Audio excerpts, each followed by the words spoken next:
Hello, Coach Okay. Juan. How are we doing? How are you? I'm good. How about you? How's your family? Hope you guys are safe during those tough times. We're fine. I mean, like I said, the biggest thing is just businesses shut down, and that's why the good thing is I have plenty of time to do stuff like this. Yeah, I mean, we're lucky to have you with us today on our Miami Fitness Factory show. Thank you for dedicating this time.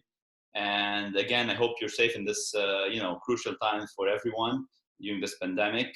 Um, Here comes a question, actually. What do you really recommend to people during those tough times? I mean, everyone's home, maybe lazy, maybe afraid, maybe, lots of social media stuff going on this pandemic. So what's Mike Boyle's take on that? Just like a quick, maybe recommendation. Well, I guess the question is, are we talking to clients or are we talking to trainers? Who's our audience right now? So let's start with the general population first, everyone who's at home. I think with everybody who's at home, one of the things we've recommended is, start exercising, work out 6 days a week, do 3 days a week of, whatever, weight training, body weight training. The good thing is there's an overabundance of stuff available on the internet. There's so much workout stuff out there. The biggest thing now, as always, is picking through the crappy stuff. Make sure you're not looking at the stupid countdown workouts. Do 10 push-ups and 10 squats and then 9 push-ups and 9 squats. Random shit, for lack of a better word, like that is just going to make you sore and screw you up. Try to find somebody who's providing intelligent programming and then follow that. We've put a lot of our stuff up right now. We're switching over to Train Heroic, but we've put adult programs up for our general fitness people to follow that follow kind of our MBSC methodology, and that are simple, that they can be done at home with a limited amount of equipment. And then, basically do that every other day. And then on the off days, worst case, get out and take a walk. Well, I said, use whatever you have. If you've got a Peloton bike, ride it. If you've got a regular road bike, ride it. If you've got a salt bike, ride it. If you've got a rower, row. I don't care. And if you don't have any of those things, then get out and walk 3 days a week. It's a great opportunity for us to sort of reset from a fitness standpoint. I think the harder part is nutrition.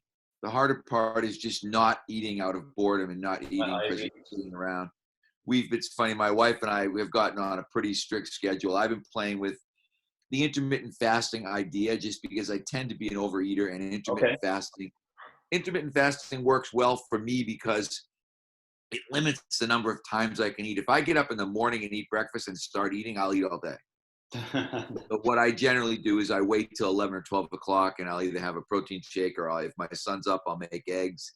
So we have a 15-year-old. I've been letting him sleep almost as long as he wants because he's got 24 hours a day to kill. If I don't care if he sleeps 12 hours, especially at 15, sleep is really beneficial for him. So I think that's the other thing. But even with him, we've started to try to get him at least thinking about school. One of his history teacher had suggested they're in Revolutionary War right now, American Revolution. So we've got him watching a show called Turn, which is about spies in the American Revolution. And we've got him a book. We bought him Kobe Bryant's autobiography because we wanted him to read something, and it was our biography, not autobiography, excuse me. But it was it was a big, thick book, and he was, kind of like every kid. I think he was a little bit of a Kobe fan. So we're trying to find things, get him reading something. So I think and then for yourself, like we're going to go over that today. We have a staff meeting coming up in 2 hours.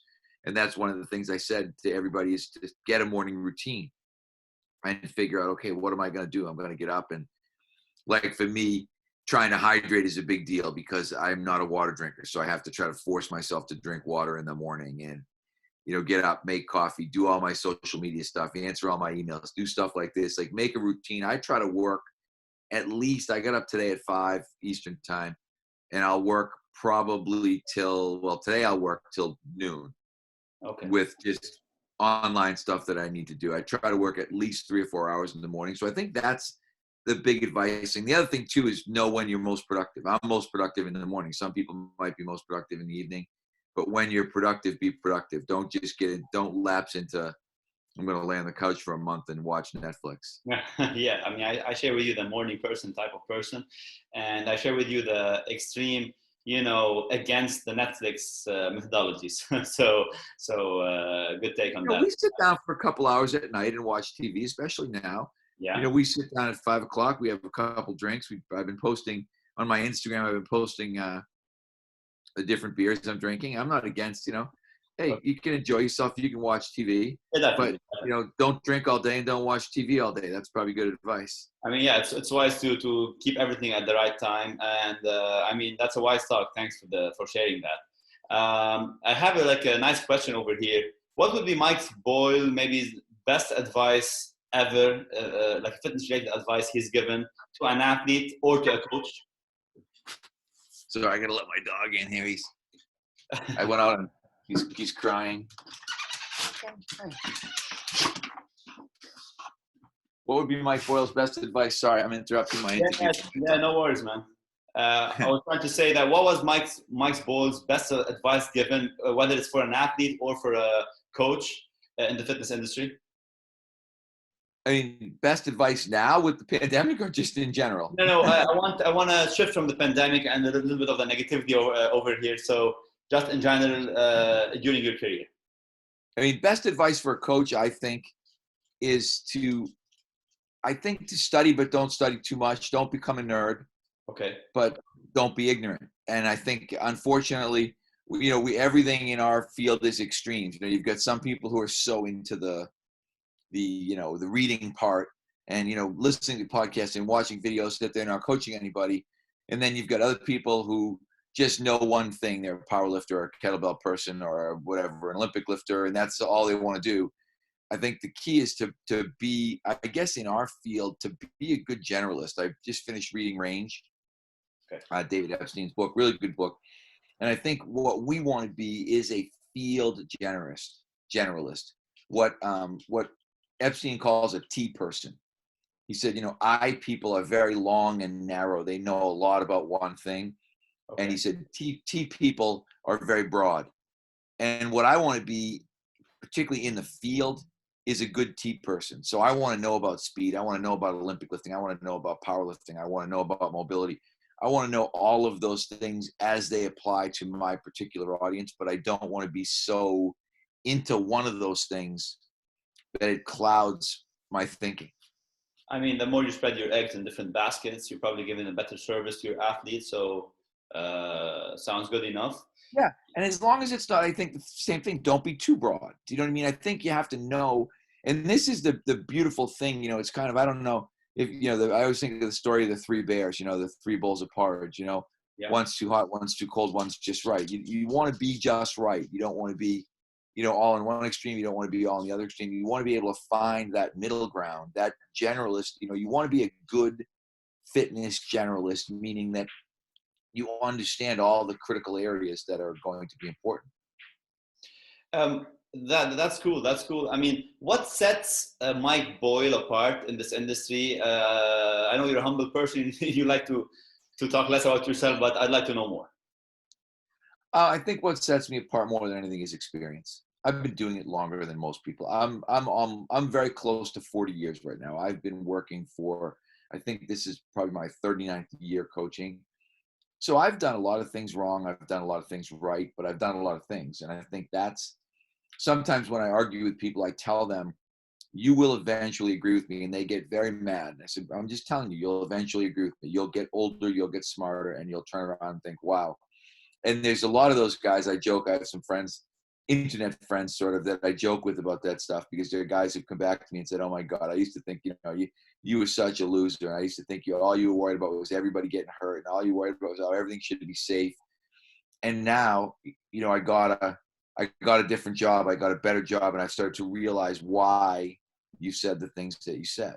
So okay. I think that's the big thing for me, more than anything with everybody else, is I have almost 40 years of doing this. Yeah, I mean, that's a gold mine right there. So good luck on hopefully 40 extra years, coach. I want to ask you something. So high-level athletes all over the world, knowing that you deal with those people, they're not really into the science behind training. So they just want to come in, get a sweat in, and then leave. How does Mike Boyle make it fun, interactive, and then try to get them out, understanding that whatever they did, extra corrective work or mobility work, is there for their own good, and they should do it maybe on a daily basis? I think it's relationships. You have to build relationships with people. You have to, there's in business books, they always talk about the idea that people want to do business with people they know, like, and trust. Okay. And you hear that over and over again: no, like, trust, no, like, trust. For me, that's what I try to do. I like to get to know my athletes. I want them to know me. I want my athletes to like me. I want my athletes to trust me. I think it's why people always talk about, you come to Mike Boyle Strength and Conditioning, and people have always said it's a real family atmosphere. Your kids are there working out. Your wife is there working out. And I'm like, yeah, I want people to know me. I'm not some fake hardo, tight shirt, look at me guy. I'm a very real person. That's why, posting the beers that I drink. And I'm a regular person, and I want people to know that. And I want people to like me. I want people to realize the like part is that I care about them, and they get that. They understand that if I'm asking them to do something, I'm asking them to do it because I think it's the best thing for them to do, pure and simple. And then I want them to trust me. I want them to trust that I think when people see the amount of time I put into learning, they trust me. They realize that, they won't come and ask me a question about something and I'll look at them and think, oh, I never heard of that. I don't know what that is. So I think that's going to be a big difference too. I want to confirm this family type of bond you mentioned. I felt it when I was in Chicago last July. When I approached you, it was a very easy thing to do, and that proved this family bond you try to make with everyone. So thanks for having that spirit. Coach, now with this pandemic, online training is booming, and people are looking forward to online training, whether it's challenges, whether it's real training, Zoom training, maybe it's online software and platforms like yours. What's your take on online training?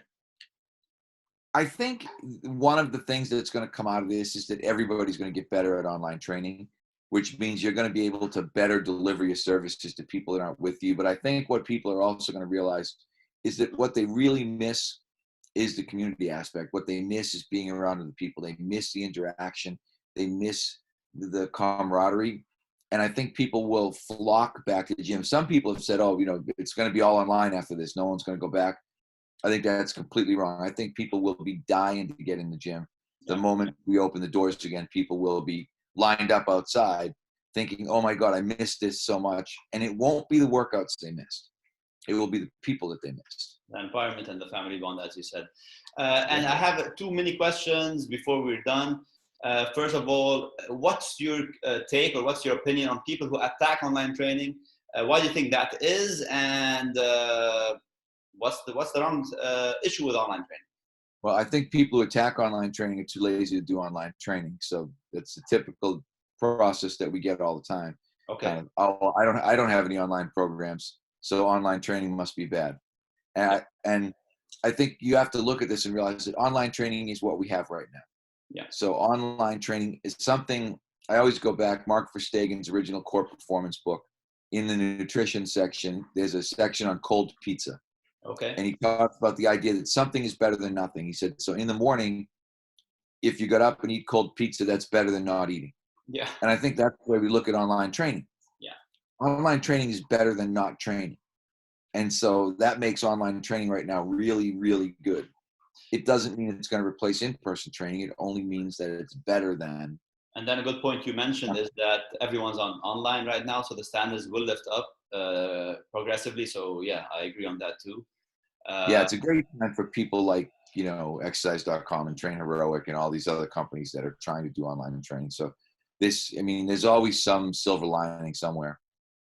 Right. Coach, my last question, last but not least, of course, what does it take for any youngster here in the Middle East who's passionate about his fitness and strength and conditioning, who wants to make it to become another Mike Boyle? What is the advice and recommendation that Mike Boyle would recommend other than the 40 years experience? Yeah. Well, I think the biggest thing is you have to be willing to work. Okay. I think that's the biggest problem. You have to realize when I started out doing this, I had another job for the first 10 years that I was involved in strength and conditioning, because it's probably like it might be now in the Middle East. It's not a big career. It's not something where you can just go out and say, hey, I'm going to start making my living. So you need to be willing to work. You need to be willing. I always say, if you're not willing to work 2 jobs, if you're not willing to do the extra, then you're not going to be successful. And that will apply to just about everything, but it really applies much more to these kind of fledgling fields, new fields where people are trying to get into something that people don't really understand. I mean, that's perfectly clear. Coach Boyle, it's an honor to have you with us on the Miami Fitness Factory show. I'm sure lots of Middle Easterns, especially Lebanese people where I stay right now, will be looking forward to listen to this interview. I'm sure lots of people do follow you over here, and hopefully one day we'll have you over here in our home country. All right. Well, hey, stay safe. Coach, stay safe and take care. Bye-bye. All right. Thanks. Thank you. Thank you.